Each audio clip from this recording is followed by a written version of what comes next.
ونصلی ونسلم علی رسولہ الکریم اما بعد فاعوذ باللہ من الشیطان الرجیم بسم اللہ الرحمن الرحیم رب اشرح لی صدری ویسر لی امری واحلل عقدۃ من لسانی یفقہوا قولی۔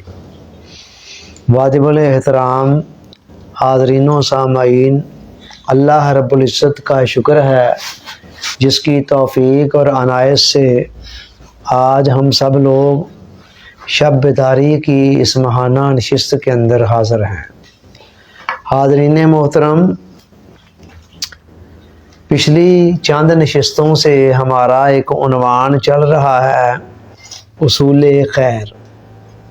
اصول خیر 3 نشستیں اس ضمن کے اندر ہو چکی ہیں۔ آج ہم اس ضمن کی 4تھی نشست کو کرنے جا رہے ہیں اور آج کی نشست آخری نشست ہے۔ اصول خیر کیا ہے؟ اللہ تعالیٰ نے اس دنیا کو دارالامتحان بنایا ہے، امتحان کی جگہ، اور قیامت والا دن جو ہے وہ اسی امتحان کے نتیجے کا اعلان ہے۔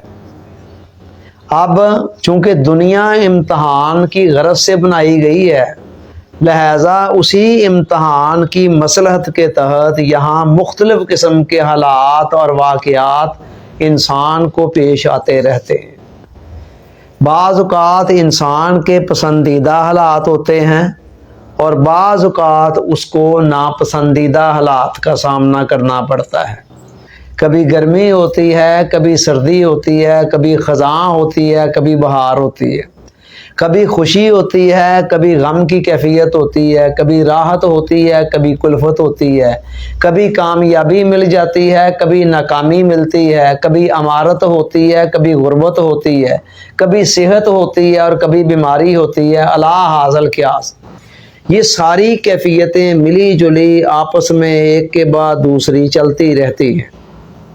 اب بعض حالات جو ہیں وہ انسان کو پسند ہیں، انسان ان کو لائک کرتا ہے، تو ان کو تو فیس کرنا بہت آسان ہوتا ہے، مگر وہ حالات جو انسان کو پسندیدہ نہیں ہیں، جو اس کی طبیعت پر گراں گزرتے ہیں، ان کو کیسے فیس کیا جائے؟ اصول خیر اسی سوال کا جواب دیتا ہے، اور اگر ہم لوگ اصول خیر کو سمجھ لیں تو پھر ہر قسم کے ناپسندیدہ حالات کے اندر بھی ہم اپنے ذہنی اور قلبی سکون کو برقرار رکھ سکتے ہیں اور ہر قسم کی سچویشن میں سے اپنے لیے خیر کا پہلو نکال سکتے ہیں۔ تو اس ضمن میں پہلے 3 سٹنگز کے اندر ہم اس پر بات کر چکے ہیں، اور جتنی بات آج تک ہوئی ہے وہ ساری کی ساری تھیوری تھی۔ آج ہم آخری نشست کے اندر اس کا پریکٹیکل بتانے جا رہے ہیں کہ پریکٹیکلی اصول خیر کے فارمولے کو اپلائی کیسے کرنا ہے۔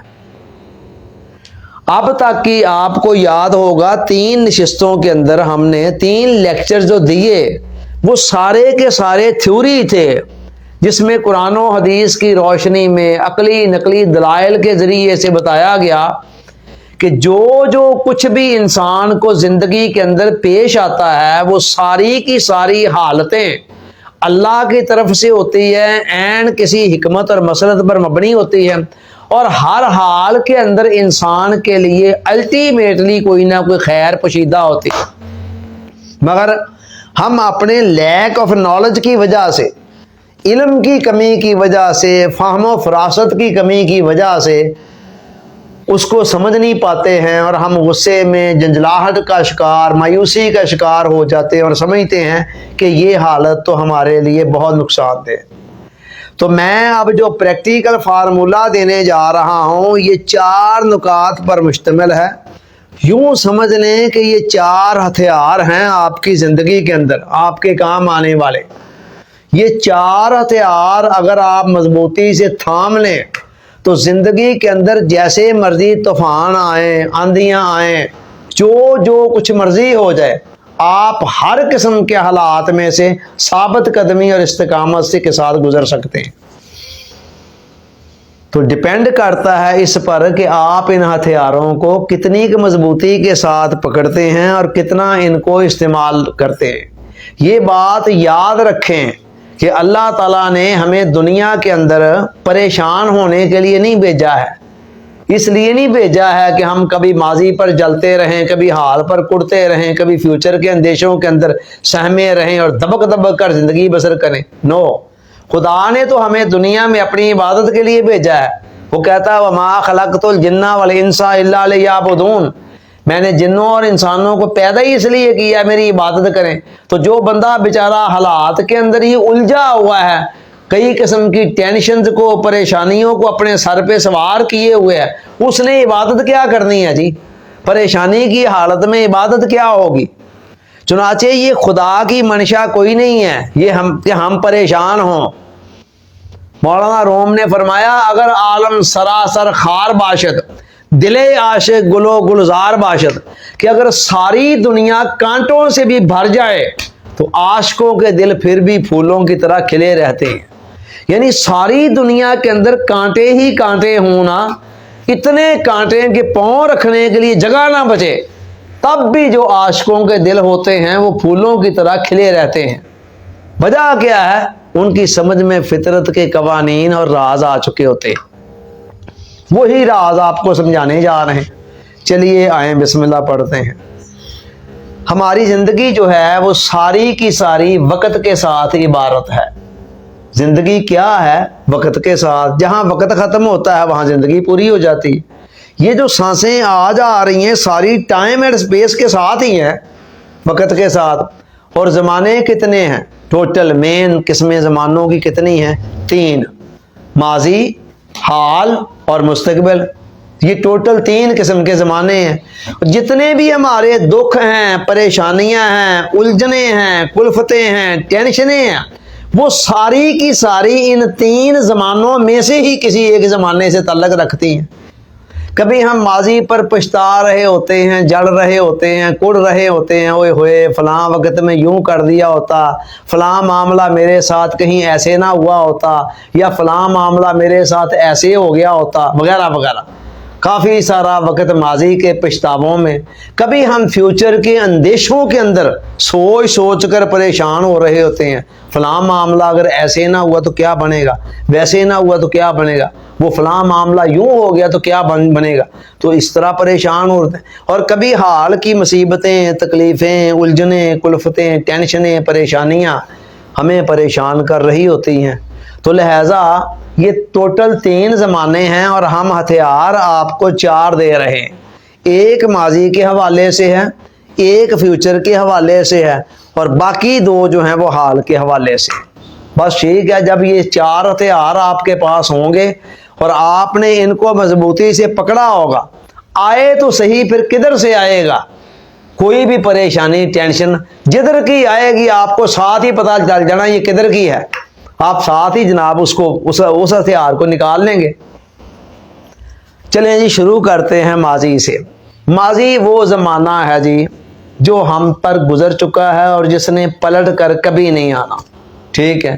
مگر ہم نے بہت سارے کام ماضی کے اندر دانستہ یا نادانستہ، لاشعوری میں، غلطی میں، کوتاہیوں کا مرتکب ہوتے ہوئے بہت سارے ایسے کام کیے ہوتے ہیں کہ جن کے اثرات ہمیں حال کے اندر بھگتنے پڑ رہے ہوتے ہیں۔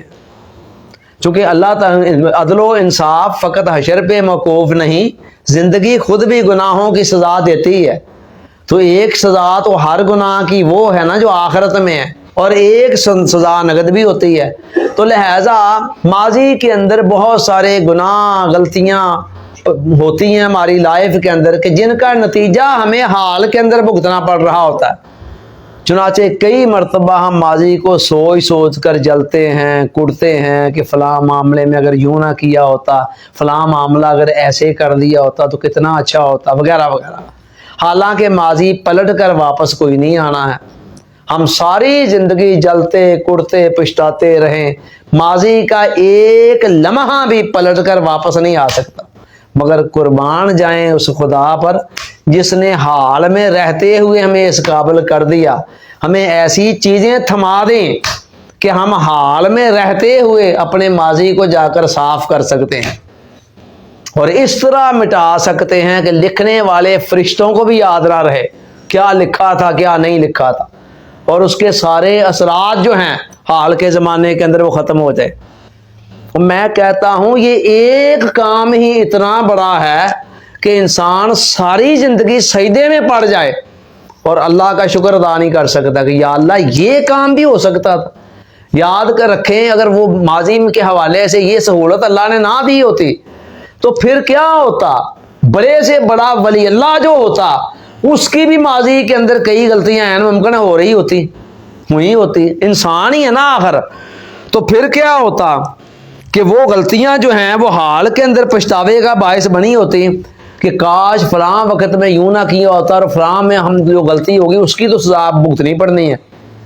اللہ تعالیٰ نے کہا نہیں، میں تمہیں حال میں رہتے ہوئے ماضی کی تمام کمیوں کا مداوع کرنے کا ایک حل دے رہا ہوں اور اس کا نام ہے توبہ، استغفار، اللہ سے معافی مانگنا۔ یہ وہ چیز ہے جو ماضی کے بڑے سے بڑے گناہوں کا تریاق ہے، جیسے زہر ہوتا ہے نا اس کا ایک تریاق ہوتا ہے، اسی طرح گناہوں کا تریاق توبہ ہے، استغفار ہے، جو ایک طرف ماضی کے گناہوں کو معاف بھی کراتی ہے اور دوسری طرف جناب انسان کو یعنی گناہوں کے جو اثرات ہوتے ہیں ان اثرات سے بھی انسان کو نکال لیتی ہے۔ اچھا، توبہ کی قرآن نے دو قسمیں بیان کی ہیں۔ ایک قسم وہ ہے جس کے نتیجے میں گناہ معاف ہو جاتے ہیں، ایسے معاف ہو جاتے ہیں جیسے بندے نے کیا ہی کچھ نہیں تھا۔ قرآن مجید نے کہا یا ایھا الذین آمنوا توبوا الی اللہ توبۃ نصوحا، اے ایمان والو اللہ کی بارگاہ میں سچی توبہ کیا کرو۔ پھر کیا ہوگا؟ فرمایا عسیٰ ان یکفر عنکم سیئاتکم ویغفر لکم ذنوبکم، ان قریب اللہ تعالیٰ تمہارے ساری جو خطائیں ہیں ان کو معاف کر دے گا اور تمہارے تمام گناہوں کو معاف کر دے گا، تمہاری برائیوں کو تم سے ہٹا دے گا، دور کر دے گا۔ عسیٰ ان یکفر عنکم سیئاتکم، تمہاری برائیوں کو تم سے مٹا دے گا، ویغفر لکم ذنوبکم، اور تمہارے گناہوں کو معاف فرما دے گا۔ اسی کی طرف اشارہ کرتے ہوئے حضور علیہ السلام نے فرمایا التائب من الذنب کمن لا ذنب لہ، گناہوں پر توبہ کرنے والا ایسا ہو جاتا ہے جیسے اس نے گناہ کیا ہی نہیں تھا۔ کمال کی بات نہیں ہے، کیا ہی نہیں تھا ویسا ہو جاتا ہے، حال میں رہتے ہوئے یہ چیز ممکن ہے۔ اب بتائیے اس سے زیادہ ہمیں کیا چاہیے؟ کچھ اور ہے ماضی کے حوالے سے جو ہم اس سے زیادہ خدا سے مانگ سکتے تھے؟ زیادہ سے زیادہ اگر اللہ کہتا کہ تم ماضی کے حوالے سے کیا چاہتے ہو تو ہم زیادہ سے زیادہ میکسیمم سوچ کر جو مانگ سکتے تھے نا وہ یہ مانگ سکتے تھے کہ یا اللہ تو ہمارے پچھلے سارے گناہوں کو اس طرح معاف کر دے کہ بس جیسے ہم نے کیے ہی نہیں تھے۔ لیکن وہ اللہ ہے نا، وہ ہماری سوچ سے بھی کہیں زیادہ دیتا ہے۔ اس نے توبہ کی ایک اس سے بھی اوپر والی کیٹیگری بنائی اور کہا کہ تمہاری توبہ اگر مجھے پسند آ گئی نا تو پھر میں اس سے زیادہ بھی کر سکتا ہوں۔ ہماری تعالیٰ اس سے زیادہ کیا کرے گا؟ اللہ نے فرمایا الا من تاب و آمن و عمل صالحا فاولئک یبدل اللہ سیئاتہم حسنات، یہ قرآن پڑھ رہا ہوں۔ فرمایا کہ جس نے توبہ کی اور توبہ کے بعد پھر اپنی روش کو چینج کر دیا، سیدھے راہ پر چل پڑا، فرمایا یہی وہ لوگ ہیں جن کے تمام گناہوں کو ہم نیکیوں میں تبدیل کر دیں۔ فاولئک یبدل اللہ سیئاتہم حسنات، جتنے گناہ تھے وہ سارے کے سارے خالی معاف نہیں کریں گے بلکہ سب کو اٹھا کر نیکیوں میں کنورٹ کر دیں گے۔ یعنی توبہ کرنے سے پہلے بندہ جتنا بڑا گناہ گار تھا توبہ کے بعد وہ اتنا ہی بڑا نیکوکار ہو جائے گا۔ 100 گناہ تھے تو وہ 100 گناہ کنورٹ ہو کر 100 نیکیاں بن گئی، اور 1000 تھے تو 1000 نیکیاں بن گئی، 1,00,000 گناہ تھے تو 1,00,000 نیکیاں بن گئی۔ اولئک یبدل اللہ سیئاتہم حسنات، ہم ان کے گناہوں کو نیکیوں میں تبدیل کر دیں گے۔ یہ ہے توبہ اور یہ ہے استغفار، اتنے زیادہ اثرات۔ اب مجھے یہ بتا دیں کہ اس توبہ اور استغفار کے ہوتے ہوئے اور ان پر اللہ کے ان وعدوں کے ہوتے ہوئے کوئی ضرورت ہے کہ میں ماضی کے حوالے سے پچھتانا شروع کروں؟ ہوئے ہوئے ساری زندگی ضائع ہی کر دی، کاش میں نے یوں نہ کیا ہوتا، کاش میں نے وہ نہ کیا ہوتا، جب میرا خدا مجھے کہہ رہا ہے کہ کوئی بات نہیں، جو ہو گیا ہے وہ ہو گیا ہے، اب تم حال کو سنبھالو اور پیچھے کے حوالے سے مجھ سے معافی مانگ لو، مجھ سے استغفار کر دو، میں سب کچھ معاف کر سکتا ہوں اور معاف کر دوں گا، میرے لیے معاف کرنا کون سا مشکل ہے؟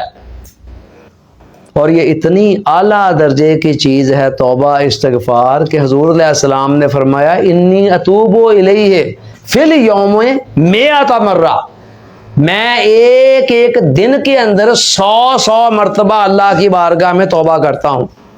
حضور علیہ السلام تمام گناہوں سے معصوم ہستی کہہ رہی۔ اب سوال یہ ہے کہ حضور علیہ السلام کی توبہ نے استغفار نے کیا نفع دینا ہے، کیا کرے گی؟ جب گناہ ہی کوئی نہیں ہے وہاں پر تو کس چیز کی توبہ، کس چیز کی استغفار، اس کا فائدہ؟ تو جواب یہ ہے کہ توبہ اور استغفار بڑے کمال کی چیز ہے۔ اگر گناہ گار توبہ کرے گا، استغفار کرے گا، اس کے گناہ معاف ہو جائیں گے، اور اگر کوئی پہلے سے ہی نیک ہے تو اس کے درجات کی بلندی کا ذریعہ بنتی چلی جاتی ہے۔ چنانچہ بندہ جہاں کہیں بھی ہو، جس مقام پر بھی ہو، تب بھی وہ توبہ استغفار اتنا پسندیدہ عمل ہے کہ حضور علیہ السلام جیسی ہستی فرما رہی ہیں کہ میں ایک ایک دن کے اندر امت کی تعلیم کے لیے، لوگوں کو بتانے کے لیے کہ جب میں تمام گناہوں سے معصوم ہو کر توبہ کرتا ہوں تو تم میں سے تو کوئی نہیں ہے جو معصومیت کا دعویٰ کرے، تو لہٰذا تم بھی کثرت کے ساتھ توبہ کیا کرو۔ اور دوسری حدیث میں فرمایا طوبیٰ لمن کثر الاستغفار، کہ مبارک ہو اس بندے کو جس کے نامہ اعمال کے اندر کثرت سے استغفار ہو، یعنی برکت والا ہے وہ بندہ، خوشخبری ہے اس بندے کے لیے، بشارت ہے اس بندے کے لیے جس کے نامہ اعمال کے اندر کثرت سے استغفار ہے۔ اتنی اعلیٰ درجے کی چیز ہے اور اللہ کو اتنی پسند ہے کہ اللہ تعالیٰ نے قرآن میں کہا واللہ یحب المتقین، اللہ تعالیٰ تقوی والوں سے، پرہیزگاروں سے، نیکوں سے پیار کرتا ہے۔ گناہ گاروں نے کہا باری تعالیٰ تیرا سارے کا سارا پیار نیکوں کے لیے ہی ہے، تو گناہ گاروں کا کیا بنے گا؟ تو اللہ نے دوسرے مقام پر فرمایا ان اللہ یحب التوابین، جو کثرت کے ساتھ گناہ کر کر کے توبہ کرتے ہیں کثرت کے ساتھ، میں ان کے ساتھ بھی اسی طرح پیار کرتا ہوں۔ چنانچہ اگر آپ نیکی کی راہ پر گامزن ہے تو اس نیکی کی راہ پر چلتے چلتے خدا تک پہنچ جائیں، اور اگر اس راہ پر نہیں گامزن ہوا جا رہا آپ سے تو پھر آپ کثرت کے ساتھ استغفار توبہ کرتے کرتے بھی وہاں پر ہی پہنچ سکتے ہیں اللہ کے پسندیدہ بندوں کی۔ اور دونوں چیزیں ہو جائیں تو سونے پہ سہاگا ہے کہ جس حد تک تقویٰ ہو سکے وہ اپنایا جائے، نیکوکاری پرہیزگاری اپنائی جائے، اور جو کمیاں کوتاہیاں ہیں ان کی تلافی کے لیے استغفار بھی کثرت سے کی جائے۔ قرآن نے کہا من یتق اللہ یجعل لہ من امرہ یسرا، کہ جو اللہ کا تقویٰ اختیار کرتا ہے اس کے ہر کام میں اللہ آسانی پیدا کر دیتا ہے۔ آگے فرمایا من یتق اللہ یجعل لہ مخرجا، جو تقویٰ اختیار کرتا ہے اللہ تعالیٰ اسے ہر مشکل سے نکال لیتا ہے۔ وَيَرْزُقْهُ مِنْ حَيْثُ لَا يَحْتَسِبُ، اور اسے وہاں سے رزق دیتا ہے جہاں سے اسے گمان بھی نہیں ہوتا۔ گناہ گاروں نے کہا باری تعالیٰ یہ سارے انعامات تیرے نیکوں کے لیے ہی ہیں، ٹھیک ہے کہ ان کے ہر کام میں آسانی، ہر مشکل سے نجات، اور رزق ان کو وہاں سے ملنا جہاں سے انہیں گمان بھی نہیں ہے، باری تعالیٰ یہ سارے انعامات نیکوں کے لیے ہی ہے، تو گناہ گار کیا کریں گے؟ تو حضور علیہ السلام نے فرمایا فکر نہ کرو، من لازم الاستغفار، وہ وعدہ ایک خدا نے کر دیا ہے نا، دوسرا وعدہ میں گناہ گاروں کے ساتھ کرتا ہوں، کیا؟ من لازم الاستغفار، جو استغفار کو لازم پکڑ لیتا ہے یعنی کثرت سے استغفار کرتا ہے، جعل اللہ من کل ہم فرجا، اللہ تعالیٰ اس کے لیے ہر غم سے نجات کا راستہ بنا دیتا ہے۔ ومن کل ضیق مخرجا، وہاں قرآن نے بھی مخرج آگے لفظ استعمال کیے تھے، ہر تنگی سے نکال لے گا اسے، حضور علیہ السلام نے فرمایا ہر تنگی گھاٹی سے نکالنے کا ذریعہ بنا دیتا ہے، وَيَرْزُقُهُ مِنْ حَيْثُ لَا يَحْتَسِبُ، اور اسے وہاں سے رزق دیتا ہے جہاں سے اسے گمان بھی نہیں ہوتا۔ جو انعامات کا وعدہ خدا نے قرآن کے اندر متقیوں کے ساتھ کیا، تقوی والوں کے ساتھ کیا، انہی سارے انعامات کا وعدہ حضور علیہ السلام نے حدیث مبارکہ میں گناہ گاروں کے ساتھ کر دیا، اور اس کی بھی تصدیق خود قرآن سے ہوتی ہے۔ حضرت نوح علیہ السلام فرماتے ہیں، قرآن ان کے جملے کو کوٹ کرتا ہے، فَقُلْتُ اسْتَغْفِرُوا رَبَّكُمْ إِنَّهُ كَانَ غَفَّارًا۔ نوح علیہ السلام کہہ رہے ہیں کہ میں نے لوگوں سے کہا ہے کہ اللہ تعالیٰ سے بخشش مانگا کرو، معافی مانگا کرو، إِنَّهُ كَانَ غَفَّارًا، بے شک وہ گناہوں کو معاف کرنے والا ہے، بخشنے والا ہے، اور ساتھ کیا کرے گا، یرسل السماء علیکم مدرارا ویمددکم باموال وبنین ویجعل لکم جنات ویجعل لکم انہارا، ساتھ 5 انعامات اضافی بیان کر دیے۔ کیا؟ یرسل السماء علیکم مدرارا، آسمان سے چھما چھم بارش برسائے گا، وَيُمْدِدُكُمْ بِأَمْوَالٍ، اور مالوں کے ذریعے سے تمہاری مدد کرے گا، والبنین، اور بیٹوں کے ذریعے، اولادوں کے ذریعے، وَيَجْعَلْ لَكُمْ جَنَّاتٍ، اور تمہاری فصلوں کو اچھے طریقے سے اگائے گا، وَيَجْعَلْ لَكُمْ أَنْهَارًا، اور تمہارے لیے نہریں جاری کر دے گا، پانی کی کمی نہیں ہونے دے گا۔ تو یہ 5 انعامات اضافی طور پر استغفار کے اوپر قرآن نے حضرت نوح علیہ السلام کی زبان سے بیان کیے ہیں کہ نوح علیہ السلام کہہ رہے ہیں میں نے اپنی قوم کو یہ بات بتا دی۔ لہٰذا میرا خیال ہے اتنی باتوں کے بعد مجھے ظاہر ہے ابھی آگے بھی جانا ہے، اور آج کی نشست کے اندر ہی اس سارے موضوع کو مکمل بھی کرنا ہے۔ اتنی باتوں کے بعد اب کوئی ماضی کے اوپر پچھتانے کی ضرورت رہ گئی ہے؟ آپ کا ماضی 50 سال کا ہے، 60 سال کا ہے، 20 سال کا ہے، 30 کا ہے، 70 کا ہے، 80 کا ہے، جتنے کا بھی ہے، جو وعدے خدا نے کیے اس نے یہ تو کہا ہی نہیں ہے کہ میں ماضی کے 10 سال کے گناہ معاف کر سکتا ہوں، اس سے زیادہ نہیں کرے گا، میری گنجائش ہی نہیں ہے۔ خدا نے اس طرح کی تو کوئی بات کہی نہیں ہے۔ خدا نے تو مطلق ایبسولیوٹ وعدہ کیا ہے، جو بھی ماضی ہے، 100 سال کا بابا ہے تو ٹھیک ہے، اس کا 100 سال کا ماضی ہے، اس کے لیے 100 سال کا وعدہ ہے۔ کوئی 50 سال کا ہے، اس کے لیے 50 سال کا وعدہ ہے۔ 20 سال کا ہے، کوئی نوجوان ہے، اس کے لیے پچھلے 20 سال میں جو کچھ ہو گیا اس کے وعدے ہیں سارے۔ تو لہٰذا جب بھی آئندہ ماضی کے حوالے سے کوئی پچھتاوا آنے لگے تو اس پر پچھتانے کی ضرورت کوئی نہیں ہے، بس اپنے ذہن میں فوراً وہ جو آپ نے سافٹ ویئر انسٹال کرنا ہے نا ذہن کے اندر، آپ کا ذہن لاشعور ہی نکال کر آگے اس کے رکھ دے، آپ کو نا اس وقت کھیچل کرنی پڑے۔ جیسے ڈرائیونگ جب آپ کی ہیبٹ بن جاتی ہے، پھر آپ باتیں کر رہے ہوتے ہیں اور کوئی 100 معاملہ دائیں بائیں سوچ بچار کر رہے ہوتے ہیں اور ڈرائیونگ کرتے چلے جا رہے ہوتے ہیں، چونکہ آپ کی ہیبٹ بن گئی ہے، آپ کے اندر وہ سافٹ ویئر انسٹال ہو چکا ہوا ہے۔ اس سافٹ ویئر کو بھی آپ نے اس طرح انسٹال کرنا ہے کہ جس زمانے کا بھی جو پریشانی ٹینشن آنے لگے فوراً آپ کے لاشعوری اٹھا کر اس کے مقابلے میں اس کو وہ فارمولہ سامنے رکھ دیں۔ لو جی یہ ہو گیا ماضی، چلیے اب ماضی سے چھلانگ لگاتے ہیں اور مستقبل کی طرف جاتے ہیں۔ مولانا روم نے کہا ماضی و مستقبل پردہ خدا است، ماضی بھی خدا سے حجاب ہے اور مستقبل بھی خدا سے حجاب ہے۔ اور بابا جی سرکار صوفی برکت علی صاحب رحمۃ اللہ نے فرمایا ہے کہ حال میں رہنے والا صاحب حال ہوتا ہے اور با کمال ہوتا ہے، ٹھیک ہے؟ تو ماضی میں بھی جب بندہ الجھا ہوا ہے تب بھی وہ خدا سے حجاب میں ہے، اور مستقبل میں اندر جب کھبا ہوا ہے الجھا ہوا ہے تب بھی وہ خدا سے حجاب میں ہے۔ اللہ حال ہے اور حال میں ہی ملتا ہے اور حال والوں کو ہی ملتا ہے۔ تو فیوچر کی اندیشے کیا ہے؟ انسان کے اندر اللہ تعالیٰ نے اپنی حکمت اور مسلط کے تحت انسانی زندگی کے اندر ایک قانون جاری کیا، دفع ضرر و جلب منفعت۔ دفع ضرر کا مطلب ہے ضرر کو دور کرنا، نقصان کو، تکلیف کو، پریشانی کو دور کرنا، اور جلب منفعت جس چیز کے اندر نفع ہے اس کی طرف لپکنا۔ یہ انسانی فطرت کے اندر یہ چیز پیوست کر دی گئی۔ اگر آپ غور کریں تو زندگی کے سارے جو معاملات ہیں نا، جتنی ترقیاں، کامیابیاں، گہمیاں نظر آ رہی، ان سب کی طے کے اندر یہی 2 قانون ہیں جو کام کر رہے ہیں۔ آپ اس وقت یہاں کیوں آ کر بیٹھے ہوئے؟ اس لیے کہ آپ کا خیال تھا وہاں جائیں گے تو کوئی اچھی باتیں سننے کو ملیں گی، کوئی اور ذکر فکر کا کوئی موقع ملے گا تو اس سے کوئی ہمیں نفع ملے گا، تو نفع کے لیے۔ پانی آپ کیوں پیتے ہیں؟ نفع کے لیے، کہ پیاس بجھے تو اس کے نتیجے کے اندر اور اسی طرح آپ کھانا کیوں کھاتے ہیں؟ کچھ نفع کے لیے، اس کے ذریعے سے طاقت ملے. اور دوائی کیوں کھاتے ہیں؟ نقصان سے بچنے کے لیے، کہ آپ کو بخار ہے، بیماری ہے، کوئی اور پریشانی ہے تو ڈاکٹر کے کہنے پر آپ دوائی کھا رہے، کڑوی دل نہیں چاہ رہا، لیکن آپ کو پتا ہے کہ اس کے ذریعے سے وہ جو نقصان ہے نا بیماری والا، اس حال سے میں باہر آ جاؤں. تو زندگی کا یہ فنڈامنٹل قانون ہے، اور دنیا کی تمام ترقیوں کے پیچھے یہی قانون کار فرما ہے. آج صبح سے لے کر اب تک بھی آپ نے جتنے کام کیے ان میں سے کچھ نفع لینے کے لیے تھے، کچھ نقصان سے بچنے کے لیے تھے. ٹھیک ہے. جو بندہ جاب پر گیا کس لیے گیا؟ اس لیے گیا کہ بھئی چلو میں مطلب مجھے کچھ نفع حاصل ہوگا. اور جو نہیں جانا چاہ رہا تھا تو وہ نہ جانے کی خواہش پر قابو پایا. تو کیوں پایا؟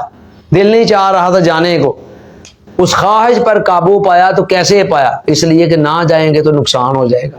ٹھیک ہے. تو زندگی کی ساری، تو یہ انسانی زندگی کا ایک بنیادی قانون ہے.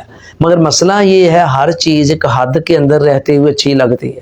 جب اسی قانون کو ہم فیوچر کے حوالے سے اپلائی کرنا شروع کر دیتے ہیں تو پھر تباہی ہی تباہی ہوتی ہے. اوئے ہوئے اگر ایسے ہو گیا تو پھر کیا بنے گا، یا ایسے نہ ہوا تو پھر کیا بنے گا، کل کو فلاں معاملہ کیسے حل ہوگا، پرسوں فلاں چیز کیسے ہوگی. یعنی وہی اندیشہ کہ فلاں طرف سے کوئی ضرر نہ آ جائے، نقصان نہ آ جائے، یا فلاں نفع سے محرومی نہ ہو جائے. فیوچر کے حوالے سے تمام اندیشے، پریشانیاں، غم، الجھنے، کلفتیں انہی 2 پوائنٹ کے گرد ہیں.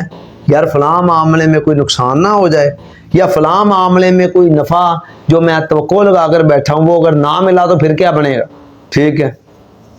تو یہ چیزی خواہ جب حد سے بڑھتی ہے تو پھر فیوچر کے حوالے سے بندے کو انسیکیور کر دیتی ہے. طرح طرح کی پریشانیاں، الجھنیں، کلفتیں، ٹینشنیں. بعض اوقات نیند نہیں آتی ہے، یار صبح فلاں معاملہ کیسے حل ہونا ہے. ٹھیک ہے. اچھا جی، ماہرین نفسیات یہ کہتے ہیں کہ انسانی زندگی جو ہے نا وہ خوفوں کے اندر جکڑی ہوئی ہے. بہت سارے خوف ہیں جو زندگی کے اندر ہے. بطور خاص خوف کی سینکڑوں قسمیں بیان کی گئی ہیں، مگر بطور خاص 6 قسم کے خوفوں کو فنڈامنٹل مانا گیا ہے. بنیادی خوف وہ 6 کون کون سے ہیں؟ نمبر 1 غربت کا خوف، کہیں میں غریب نہ ہو جاؤں. ٹھیک ہے. پہلا خوف غربت کا خوف، جن کو فنڈامنٹل مانا گیا. تنقید کا خوف، لوگ مجھے باتیں نہ کریں. ٹھیک ہے. اس کے بعد ناکامی کا خوف، فلاں معاملے کے اندر میں ناکام نہ ہو جاؤں. بیماری کا خوف، بیمار پڑ گیا تو پھر کیا بنے گا. بڑھاپے کا خوف اور موت کا خوف. یہ 6 قسم کے خوف ہیں جن کو فنڈامنٹل مانا گیا. علم نفسیات کہتی ہے خوف کی سینکڑوں قسمیں، ان گنت قسمیں ہیں، لیکن ان 6 قسم کے خوفوں کو فنڈامنٹل مانا گیا. اور بالعموم ان 6 کے 6 کا تعلق ہی فیوچر سے ہے. ٹھیک ہے. لوگ باتیں نہ کریں، عام طور پر فیوچر سے ہی ہوتا ہے، حال سے نہیں ہوتا یا ماضی سے نہیں ہوتا ہے. ماضی میں تو جو ہونا تھا ہو چکا ہوا ہے. اب ڈر کیا ہے فیوچر کا؟ بیمار نہ ہو جاؤں، غریب نہ ہو جاؤں، فلاں معاملہ نہ ہو جائے، فلاں معاملے کے لیے جد و جہد کروں ناکام نہ ہو جاؤں. ان خوفوں کے اندر زندگی جکڑی ہوئی ہے. زندگی ہے یا کوئی طوفان ہے، ہم تو اس جینے کے ہاتھوں مر چلے. یہ خواجہ میر درد صاحب کا شعر ہے. زندگی ہے یا کوئی طوفان ہے، ہم تو اس جینے کے ہاتھوں مر چلے. جب تک ان خوفوں سے زندگی آزاد نہیں ہوتی، خدا کا یہ خلیفہ جو ہے یہ اپنے کارنامے کا اپنا جو ذمہ داریاں کیسے سر انجام دے. وہ خدا جس نے کہا تھا میں تیرے سر پر اپنی خلافت کا تاج رکھ کر بھیج رہا ہوں، یہ خلیفہ اپنی ذمہ داریوں کو کیسے سر انجام. زندگی تو اتنے بوجھوں تلے دبی کرا رہی ہے، تو لہذا اس کا تو کوئی نہ کوئی سلوشن ہونا چاہیے. یہ خوف ایک طرف ہماری نفسیاتی توانائی کو سک کرتے چلے جاتے ہیں، دوسری طرف روح کو بھی پریشان کرتے ہیں، اور جسم کے اندر سے خون کو بھی خشک کرنے کے اندر بڑا اہم کردار ادا کرتے ہیں. خوف، غم، ٹینشن، انگزائٹی، ڈپریشن، فیوچر کے اندیشے وغیرہ وغیرہ، یہ ایسی چیزیں ہیں جو انسان کی صلاحیتوں کو منجمد کر کے رکھ دیتے ہیں. بہت سارے لوگ جو نشہ کی طرف جاتے ہیں، پوچھے ماہرین نفسیات، وہ کہتے ہیں ان کی تہہ کے اندر یہی ہوتا ہے، ڈر، خوف، وسوسے، وہم، اندیشے. تو لہٰذا ان کی سمجھ نہیں آتی ہے کہ اپنے خوفوں کا مقابلہ کیسے کریں.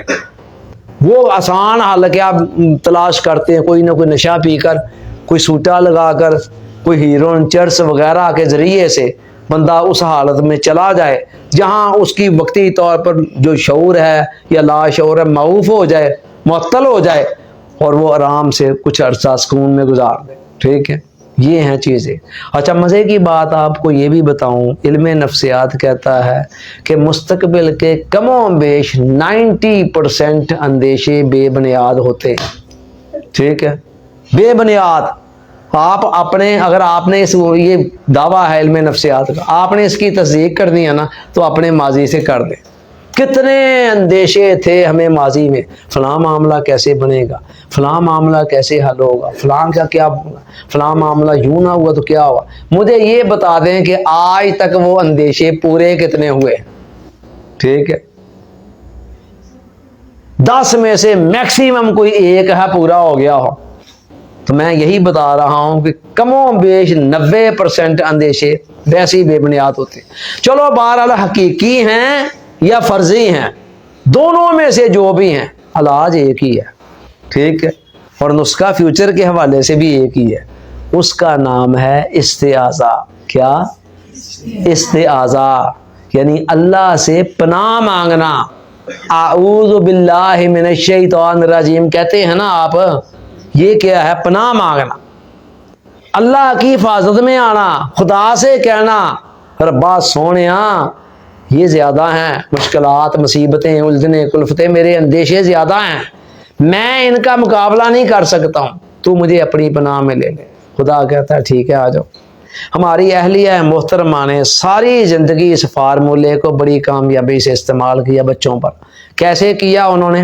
میں جب شیمن پارک کی مسجد میں خطیب تھا, 10 سال پہلے تک تھا نا, 20 سال میں یہاں رہا ہوں, میں نے آج سے کوئی 20-25 سال پہلے نا لوگوں کی یہی ناسائکی دیکھ کر نا کہ لوگ بیچارے بڑے پریشان رہتے ہیں, اور اپنے لیے بھی بہتری کے لیے حضور علیہ السلام کی 3 دعاؤں کو سلیکٹ کیا. ادعیہ ثلاثہ کے نام سے اس کا پیپر ایک بنایا, ادعیہ ثلاثہ یہ اس کا عنوان تھا.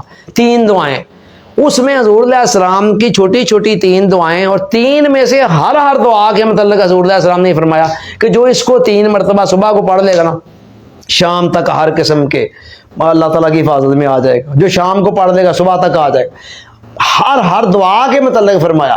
ہم نے ان تینوں کو کمبائن کر کے لوگوں سے بھی کہا, خود بھی عمل کیا کہ بھی ان کو پڑھا کریں. تو ان میں سے تو ایک دعا کے متعلق حضور علیہ السلام فرما رہے ہیں کہ یہ نتیجہ نکلے گا, دوسری کے متعلق بھی تو تینوں ہی پڑھ لے گا صبح بھی شام بھی, اس کو اور کیا خلق. ایک یہ ہے, ایک بسم اللہ الذی لا یضر مع اسمہ شیء فی الارض ولا فی السماء وہو السمیع العلیم, یہ ہے. ایک بسم اللہ علی دینی و نفسی و والدی و اہلی و مالی, تیسری یہ ہے. 3 مرتبہ. اس کے علاوہ حضور علیہ السلام نے ایک اور دعا فرمائی, حسبی اللہ لا الہ, اس کے لیے میں نے الگ پیپر بنایا ہوا تھا, حسبی اللہ لا الہ الا هو علیہ توکلت وہو رب العرش العظیم.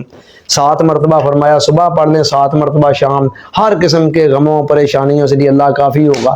اسی طرح آخری 3 کل جو ہیں ان میں سے ہر کے متعلق ان کے متعلق مجموعی طور پر فرمایا کہ جو ان تینوں آخری صورتوں کو صبح 3 مرتبہ شام 3 مرتبہ پڑھ لے گا, اللہ تعالیٰ ہر قسم کی اور اس کو اپنی پناہ میں حفاظت میں لے لے گا وغیرہ وغیرہ.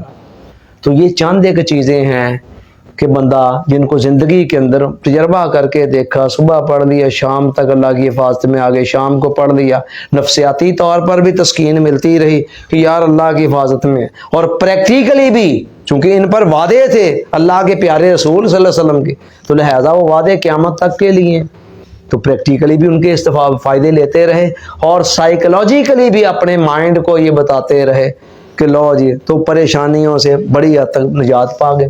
اللہ کا شکر ہے.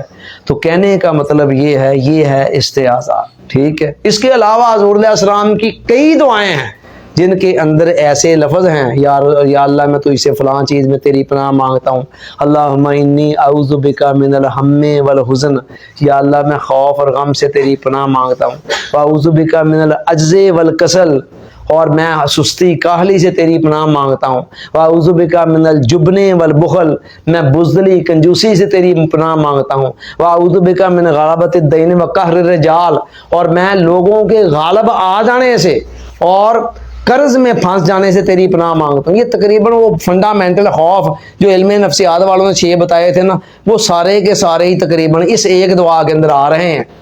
تو اس کو انسان گاہے بگاہے یاد کرے اور اپنی دعاؤں کے اندر شامل کرے. تو لہذا فیوچر کے حوالے سے جب بھی کوئی خوف، کوئی خدشہ آنے لگے فلاں معاملے کا کیا بنے گا، فوری طور پر دھیان کریں استعاذہ کی طرف. استعاذہ کی کچھ تو صبح و شام کی مقررہ دعائیں وہ پڑھ لیا کریں تاکہ آپ کو ایک تسکین ہو، اور اللہ کو بھی پتا ہو کہ اس نے فلاں فلاں دعا پڑھی ہوئی ہے تو اس پر جو جو وعدے میرے رسول نے کر رکھے ہیں نا وہ کچھ ان کو دینا ہے.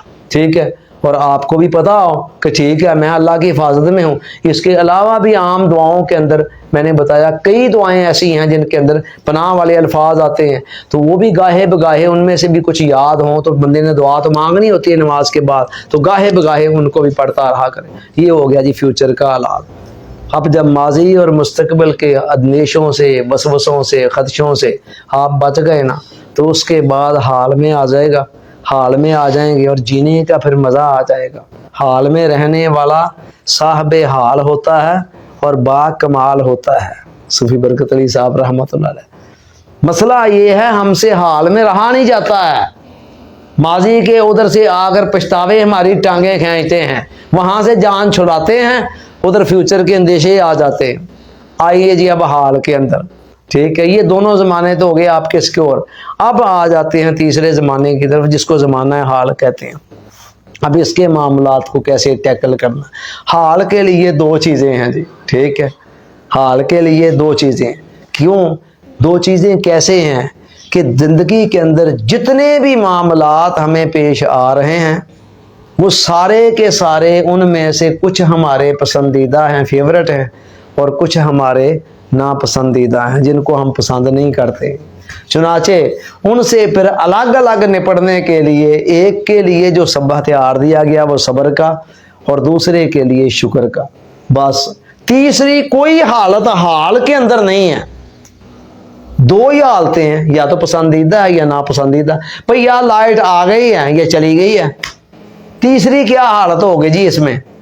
یا لائٹ آ گئی ہے، بجلی آ گئی ہے تو آ گئی ہے تو ٹھیک ہے شکر ہے، چلی گئی ہے تو پھر صبر ہے. اور تیسری کیا ہونی ہے جی؟ تو یہ 2 ہی قسم کے پرچے ہیں حال کے حوالے سے جو آتے ہیں، یا پسندیدہ حال اور یا پھر ناپسندیدہ حال. آئیے ذرا 1 بائی 1 کر کے ان کو دیکھتے ہیں.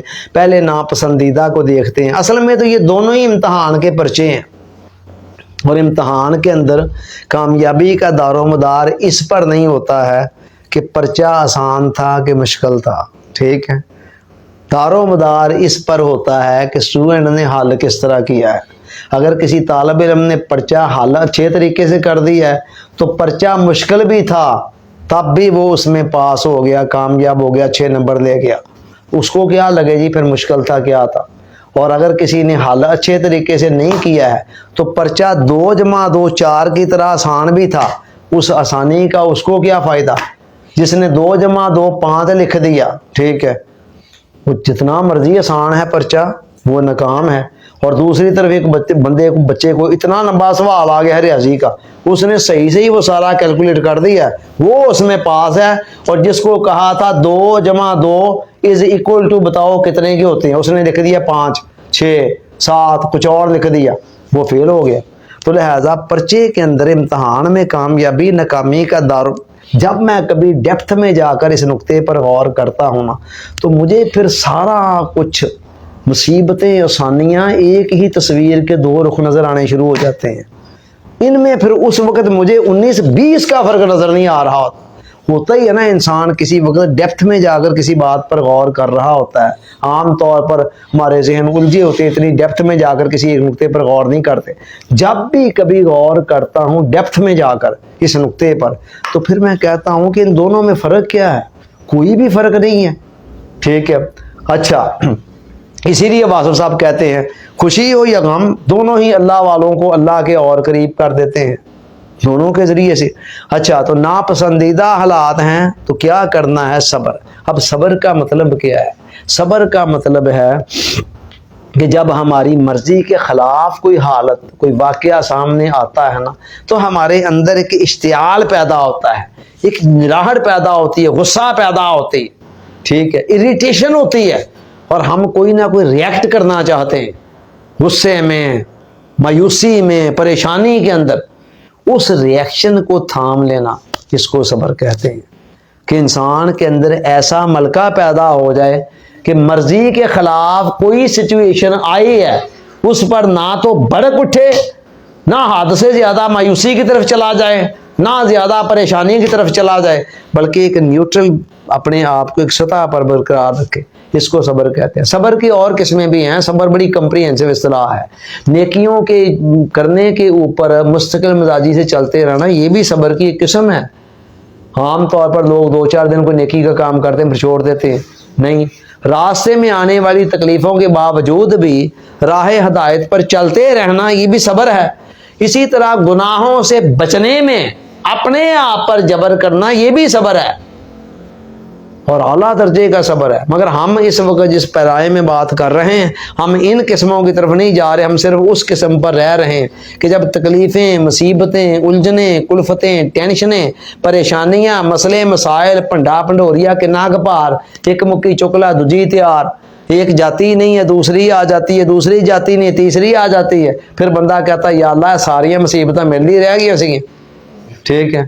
تو ایسی صورت کے اندر صبر کے دامن کو تھامنا کہ ان کو اللہ کی طرف سے سمجھتے ہوئے جو مزاج یار میں ہے کیس کر خاموشی کے ساتھ، حوصلے کے ساتھ ان کو برداشت کر دینا، اس کو صبر کہتے ہیں۔ اور یہ عمل اللہ تعالیٰ کو اتنا پسند ہے کہ وہ کہتا ہے دنیا کے اندر کوئی ترازو ایسا نہیں ہے جس پر تولا جا سکے کہ بندے نے کتنا جبر کر کے، ایک غصے کا ایک جملہ آیا تھا، جواب دینے کو دل چاہا نہ دیا، اپنے آپ پر جو جبر کیا ہے، دنیا کا کون سا ترازو، کون سا پیمانہ ہو جو اس کو ماپے گا؟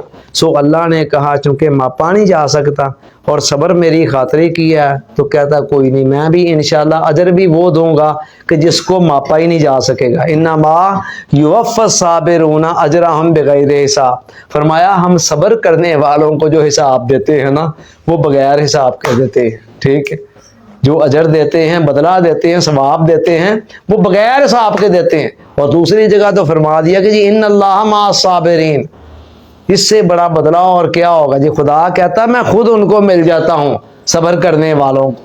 بھئی خدا مل گیا تو پیچھے خدا کی جو خدائی ہے وہ پیچھے رہ جانی ہے، وہ بھی مل گئی۔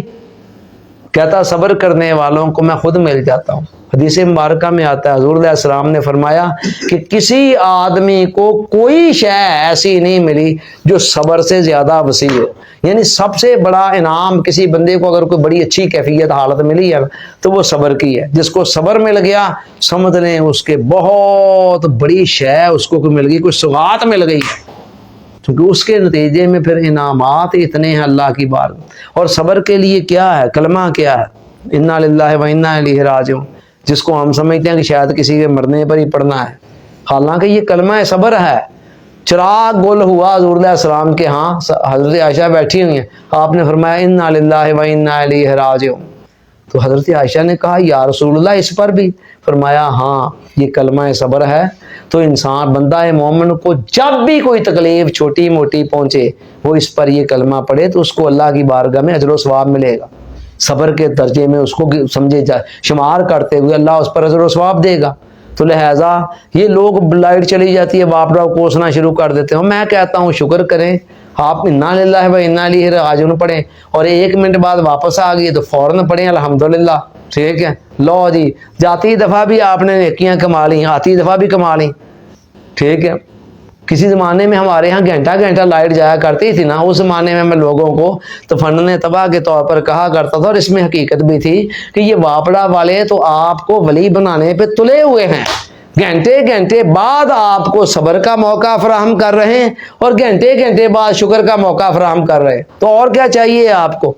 جیسے ہی جائے فوراً پڑھیں انا للہ و انا الیہ راجعون، اور جیسے ہی آئے فوراً پڑھیں الحمدللہ۔ اور خالی لائٹ پہ نہیں، کلو ہم صبح سے لے کر شام تک جتنے بھی معاملات ہیں ہر جگہ پر جہاں جہاں بھی ناپسندیدہ سچویشن آ جائے وہاں پڑھیں انا للہ و انا الیہ راجعون. تو یہ صبر ہے. اور اس کے بعد آئیے ذرا تھوڑی سی بات شکر کی بھی کر لیں. چوتھی چیز پسندیدہ حالت, جس کو لوگ سمجھتے ہیں کہ میٹھا میٹھا ہپ ہپ کڑوا کڑوا تھو تھو, ٹھیک ہے, یہ عام لوگوں کی سچویشن ہے کہ وہ سمجھتے ہیں جی شکر والے معاملے ہونے چاہیے, بس ہر وقت نا ملی رہیں چیزیں, شکر ٹھیک ہے, صبر والا معاملہ ٹھیک نہیں ہے. اہل معرفت سے پوچھیں, عارفوں سے پوچھیں, وہ کہتے ہیں کہ شکر والا پرچہ زیادہ مشکل ہے, صبر والا پرچہ آسان ہے. ٹھیک ہے, وہ کہتے ہیں شکر والا پرچہ, شکر کرنا, نعمتیں جب فراوانی سے آپ کے پاس ہوں گی نا تو پھر بڑا مشکل ہوتا ہے اپنے آپ کو آوارگیوں سے بچانا, اور پھر بندہ کسی بھی لمحے بھی ٹریپ ہو سکتا ہے. لیکن شکر کرتے کرتے اپنا صبر کے اندر اتنا امکان نہیں ہوتا, اگرچہ ادھر بھی بتھیرا ہے.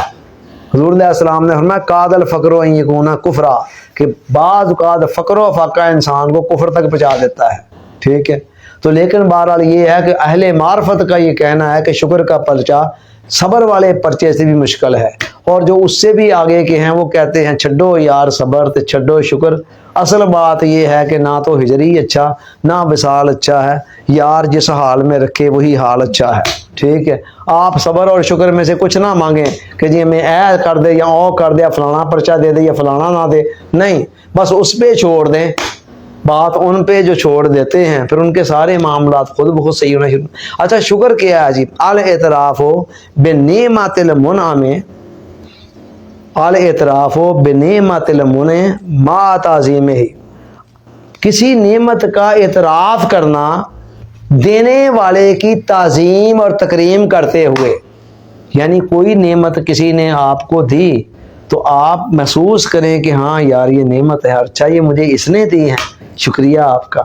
اس کی ایک تعظیم تکریم کرتے ہوئے اس نعمت کا اعتراف کرنا, یہ ہے شکر کی ڈیفینیشن جو عربی زبان میں کی گئی ہے.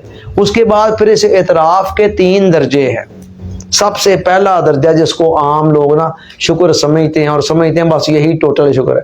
کیا حال ہے بھائی؟ وہ شکر ہے جی اللہ تعالیٰ کا, بس وقتی طور پر آئی بات, کسی نے پوچھ لیا, جس کو میں شکر کا چھلکا کہتا ہوں.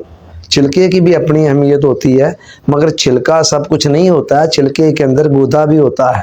چھلکے کے بغیر گودے کی حفاظت بھی ممکن نہیں ہے, لہذا چھلکا اپنی جگہ پہ ضروری ہے, مگر چھلکے تک رہ جانا کوئی عقل مندی نہیں ہے, اور موسٹلی لوگ چھلکے تک ہی رہتے ہیں. اللہ اللہ خیر. اچھا جی, اس کے بعد آگے چلتے ہیں تو آگے اندر اس کے ایک گودا ہوتا ہے. ٹھیک ہے, تو یہ گودا یہاں کیا ہے کہ زبان سے آپ اقرار نہ کر رہے ہو, آپ کا دل بھی ایڈمٹ کر رہا ہو کہ واقعی اللہ تعالیٰ کا بہت احسان ہے میرے اوپر, اس کی بہت بندہ پروری ہے. اچھا آپ یہ دیکھیں کہ جب جینین شکر آپ کے ہاں آ جائے گا نا تو پھر اس کا نتیجہ ایک نکلے گا, آپ کی زندگی گلے شکوے نکل جائے. جب تک گلے شکوے ہیں نا لائف کے اندر, خدا سے ہیں یا بندوں سے ہیں, خدا سے ہیں یا بندوں سے, سمجھ لیجیے ابھی آپ نے شکر کے کمال کو نہیں پایا ہے. تو دوسری چیز کیا میں نے بتائی کہ دل کے اندر اعتراف, اور تیسری چیز اس کے اندر پھر جو رس ہوتا ہے. اب سیب کا چھلکا بھی ہو اور سیب کے اندر گودا بھی ہو, لیکن آپ ایک کاش کاٹ کر کھائیں اور اس کے اندر سیب کا ذائقہ نہ ہو تو آپ کہیں گے کیا ہے؟ دونوں چیزیں ہیں مگر سواد کوئی نہیں. تو لہٰذا اندر رس کا ذائقے کا ہونا بھی ضروری ہے. تو یہاں تیسری چیز یہ ہے اعتراف کا کہ بندہ پھر اس نعمت کو دینے والے کے سامنے ہی اس کے خلاف تو نہ استعمال کریں کہ اس نے کہا یار اس کو ایسے ایسے استعمال کرنا ہے, اس کا یہ مس یوز نہیں کرنا, اور آپ اس کے سامنے ہی اس کو مس یوز کر رہے ہیں. ٹھیک ہے, تو زبان سے آپ نے اقرار بھی کر لیا, دل سے بھی مان لیا ہاں جی ٹھیک ہے آپ نے, لیکن اس کی قدر نہیں کی ہے. تو یہ ہے 3 چیزیں. تو بہرحال چلو زبان سے ہی معاملہ شروع ہونا ہے نا, لہٰذا ہم زبان سے آغاز کرتے ہیں. ہم ضروری تو نہیں ہے نا کہ تینوں کے تینوں درجے ہمیں بیٹھے بٹھائے مل جائیں ایک دم ہی, آہستہ آہستہ سہج پکے سو میٹھا. تو یہ ہے جی شکر. اور آپ یہ دیکھیں کہ ہمارے اوپر اتنی نعمتیں اللہ کی کہ اس نے کہا وَإِن تَعُدُّوا نِعْمَتَ اللَّهِ لَا تُحْصُوهَا, اگر تم اللہ کی نعمتوں کو گننا چاہو تو گن ہی نہیں سکتے. ہر وقت سر سے لے کر پاؤں تک اپنے وجود کو دیکھیں, ایک آنکھ نکل جائیں, مجھے بتا دیں کہ دنیا کی کس دکان سے آپ 1 لاکھ کی، 2 لاکھ کی، 10 لاکھ کی خرید کر اسی طرح لگا سکتے ہیں؟ یہ دونوں آنکھیں جس خدا نے آپ کو دی، اس نے آپ سے ان کے بدلے میں کیا لیا تھا؟ ٹھیک ہے، ایک دانت مصنوعی لگانا پڑے تو وہ ہزاروں میں لگتا ہے۔ جگر اگر ہمارا اللہ نہ کرے ایکسپائر ہو جائے تو باہر چائنا یا پھر ہندوستان یا کسی اور ملک میں کے اندر جا کر ہوتا ہے، اور اس کے اوپر سنا ہے کوئی آج کل تقریباً 1 کروڑ روپیہ خرچ آتا ہے ایک جگر کو چینج کرنے پر، اور پھر بھی بعض اوقات رسکی معاملہ ہوتا ہے، بعض اوقات وہ تجربہ کامیاب ہو گیا، بعض اوقات ناکام ہو جاتا ہے۔ خدا نے ہم سے کیا لیا تھا دیتے وقت؟ آپ سر سے لے کر پاؤں تک دیکھیں، جو کچھ پہن کر آپ اس وقت بیٹھے ہوئے ہیں یہ دیکھیں، جس 4 دیواری کے اندر بیٹھے ہوئے ہیں یہ دیکھیں، اس وقت بھی دیکھیں کتنی نعمتیں یوز کر رہے ہیں۔ آپ کی سانسیں آزادی سے آ جا رہی ہیں، اس کو دیکھیں۔ آپ کا دل بغیر کسی محنت مشقت کے دھڑک رہا ہے، اس کو دیکھیں۔ آپ کی آنکھیں دیکھ رہی ہیں، اس کو دیکھیں۔ آپ کے کان سن رہے ہیں، اس کو دیکھیں۔ آپ کا دماغ سوچ رہا ہے، اس کو دیکھیں۔ ہاتھ پاؤں حرکت کر رہے ہیں، اس کو دیکھیں۔ ڈائجسٹو سسٹم پورے کا پورا اندر لگا ہوا ہے، جو کھانا آپ نے 2 گھنٹے پہلے کھایا تھا اس کو ہضم کر رہا ہے، اس کو دیکھیں۔ اور آپ کو کوئی محنت مشقت کچھ بھی نہیں کرنا پڑ رہا ہے۔ اور اس کے علاوہ دیکھیں آج تک زندگی کے اندر کتنی نعمتیں کس کس رنگ میں استعمال کی اور کس کس رنگ میں کر رہے ہیں۔ تو ساری کی ساری نعمتیں ملتی تو کسی نہ کسی ذریعے سے ہیں، مگر پیچھے ان کا دینے والا کون ہے؟ خالق کائنات۔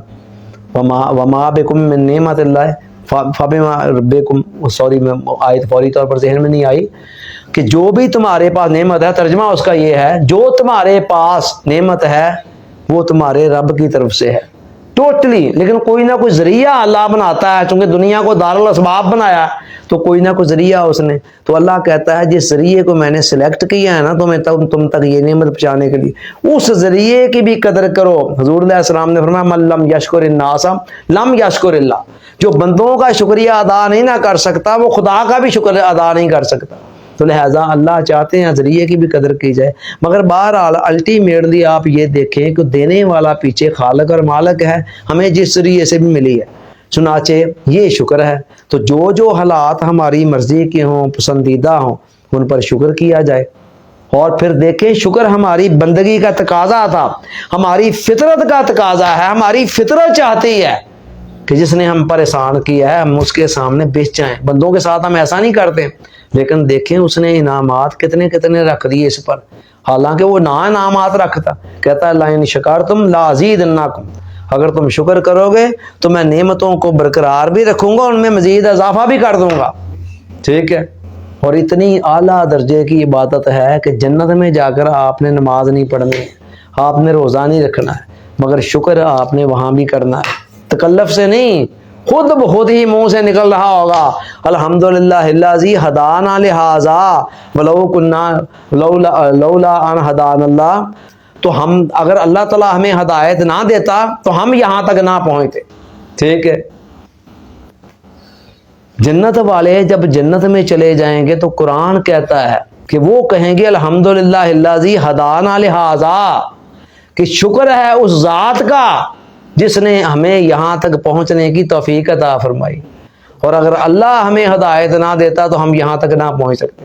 اور یہ شکر وہ عبادت ہے کہ شیطان جب اللہ کی بارگاہ سے نکلا تھا نا، تو نکلتے وقت اس نے اللہ کو جو چیلنج دیا تھا، کیا دیا تھا؟ کہا لا تجدوا اکثرہم شاکرین، یا اللہ میں نے سب سے زیادہ ان سے پتا کیا چھیننا ہے، شکر کا جذبہ چھیننا، تو ان کی اکثریت کو شکر کرنے والا نہیں پائے گا۔ اور وہی بات ہے قرآن بھی کہتا ہے وَقَلِيلٌ مِّنْ عِبَادِيَ الشَّكُورُ، میرے بندے تو بہت ہیں مگر میرے بندوں میں سے شکر کرنے والے تھوڑے ہیں۔ انبیاء کرام کا ذکر کرتے اللہ نے کہا کہ وہ فلانا بندہ میرا کتنا شکر گزار بندہ تھا۔ اتنی پسندیدہ عبادت ہے، ساری عبادتیں وقتی ہیں۔ نماز آپ نے ٹوٹل 5 دفعہ دن میں پڑھنی ہوتی ہے، روزہ آپ نے سال میں 1 مرتبہ 1 مہینے کے رکھنے ہوتے ہیں، حج زندگی کے اندر 1 مرتبہ کرنا ہوتا ہے۔ لیکن صبر اور شکر 2 ایسی عبادتیں ہیں جو 24 گھنٹے کا عبادت گزار آپ کو بنا دیتی ہیں۔ کیا مطلب؟ پھر 24 گھنٹے جو حالات آپ کو پیش آنے ہیں یا آپ کی مرضی کے ہیں یا مرضی کے نہیں ہیں۔ مرضی کے ہیں الحمدللہ، نہیں ہیں انا للہ و انا الیہ راجعون، اور اللہ کرے وہ وقت آ جائے جب مجھے اور آپ کو، ہم سب کو یہ سمجھ آ جائے کہ یار اگر ایسے ہی معاملہ ہے تو پھر یہ ایک ہی تصویر کے دو رخ ہیں، حالات میری مرضی کے آئیں یا میری مرضی کے خلاف آئیں، دونوں کے لیے میرے پاس الگ الگ ہتھیار تیار ہیں، ٹھیک ہے، ان کو کامیابی سے فیس کیسے کرنا، ٹھیک ہے، ایک کے لیے الحمدللہ ہے اور دوسرے کے لیے انا للہ و انا الیہ راجعون ہے۔ جب بھی آپ کی مرضی کے مطابق سچویشن آ جائے آپ کہیں جی الحمدللہ، اور جب آپ کی مرضی کے خلاف آ جائے آپ کہیں جی انا للہ و انا الیہ راجعون۔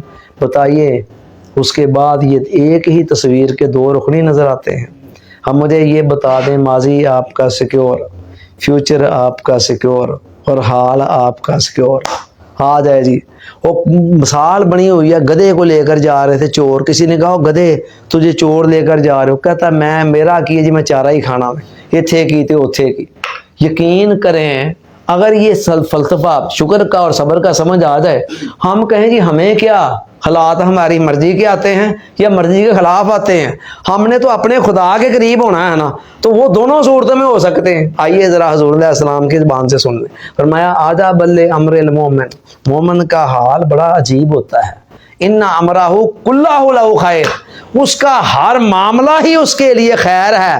یہ دیکھیں آخری منٹ چل رہے ہیں، 4-5 منٹ رہ گئے ہیں اور آخر اینڈ پر پھر وہ خیر کا لفظ حدیثوں سے ہی نکل آیا ہے، جو اصول خیر جس کی وضاحت کر رہے ہیں ہم، ان امرہ کلہ لہ خیر۔ حضور علیہ السلام نے فرمایا کہ بندہ مومن کا معاملہ بڑا عجیب ہے، اس کا ہر حال ہی اس کے لیے خیر ہے، اور ساتھ آگے فرمایا وَلَيْسَ ذَلِكَ لِأَحَدٍ إِلَّا لِلْمُؤْمِنِ، یہ سچویشن مومن کے علاوہ کسی کے ساتھ نہیں ہے، صرف مومن کے ساتھ ہے روئے زمین پر۔ کیا یا رسول اللہ کیسے خیر ہے؟ فرمایا ان اصابتہ سرا شکر وکان خیر اللہ، اگر اسے کوئی بلائی ملتی ہے، کوئی پسندیدہ سچویشن سامنے آتی ہے، وہ اللہ کا شکر کرتا ہے فوراً، اور یہ شکر کرنا اسے اللہ کے قریب کر دیتا ہے۔ وَإِنْ أَصَابَتْهُ ضَرَّاءٌ صَبَرَ وَكَانَ خَيْرٌ لَهُ، اور اگر اسے کوئی دکھ تکلیف بیماری مصیبت پریشانی الجھن کلفت ٹینشن آ جاتی ہے، وہ صبر کرتا ہے اور یہ صبر کرنا اسے اللہ کے قریب کر دیتا ہے۔ لو جی یہ ہے 24 گھنٹے کی عبادت۔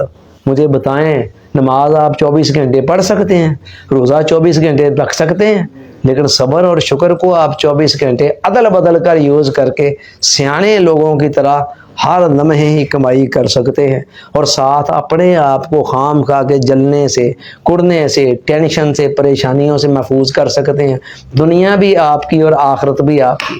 مزے کی بات یہ ہے کہ یہ چاروں چیزیں، استغفار، استعاذہ، صبر، شکر، یہ 4 چیزیں، ایک بزرگ بہت بڑے ہیں، انہوں نے تو باقاعدہ اس پر ایک کتابچہ لکھا اور وہ اس کو پورا تصوف مانتے ہیں۔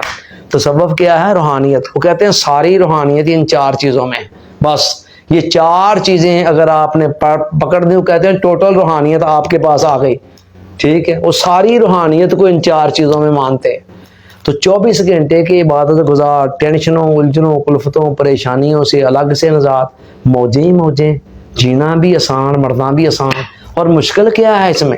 صرف ایک سافٹ ویئر ہے جو ایک دفعہ ذرا سوچ بچار کر کے اندر انسٹال کرنا ہے، اور انسٹال کرنے کے بعد پھر وہ خود کام کرے گا۔ آپ پھر بعد میں تھوڑا خود کیا کرتے ہیں، آپ ایک دفعہ انسٹال کر دیتے ہیں نا، بعد میں وہ سافٹ ویئر خود ہی کام کیا کرتا ہے، اور کسی وقت پھر بھی چلتے چلتے انسان ہے، وقتی طور پر کسی وقت نہیں یاد رہا، تھوڑی سی خلاف ورزی ہو گئی، کوئی بات نہیں، جہاں خلاف ورزی وہیں سے ساتھ اٹھ کر چل پڑے۔ متقیوں کی علامت ہی قرآن نے یہ بیان کیا کہ جب کبھی شیطان کہیں بے دھیانی کے اندر آ کر ان سے کوئی اپنی مرضی کا تھوڑا سا کام کرا لینا، تذکروا فاذا هم مبصرون، فوراً چونک اٹھتے ہیں، ان کی جو اندر کی حساسیت ہے فوراً ہی انہیں بیدار کرتی، اور ساتھ ہی پھر اللہ تعالیٰ سے استغفار کرتے ہوئے چل پڑتے ہیں اسی راہ۔ تو یہ ساری زندگی کے لیے ہے، کوئی 1 دنوں کے لیے نہیں ہے، 2 دنوں کے لیے، 10 دنوں کے لیے نہیں ہے، قیامت تک کے لیے ہے، آپ کی پوری لائف کے لیے ہے۔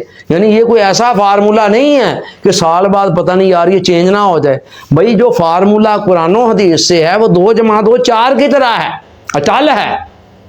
تو مستقل طور پر لو جی یہ اینڈ کر رہے ہیں ہم اصول خیر کا پریکٹیکل فارمولہ آپ کو دے رہے ہیں، بتا رہے ہیں، اور اس کے ساتھ وہ پہلے 3 لیکچر ذرا یاد رکھیں، ایک دفعہ دوبارہ سن لیجئے گا فیس بک سے نکال کر یا چینل پہ یوٹیوب سے نکال کر، تو تاکہ دوبارہ وہ باتیں تازہ ہو جائیں جو پہلے تھیوری کے اندر کتنی باتیں کہی گئی ہیں، جن کو سن کر آپ سوچ رہے ہوں گے کہ آپ پیچھے کیا رہ گیا اس موضوع پر کہنے والا، جو یہ کہہ رہے ہیں جی ابھی 1 قسط اور رہ گئی ہے یا 2 قسطیں اور رہ گئی ہیں۔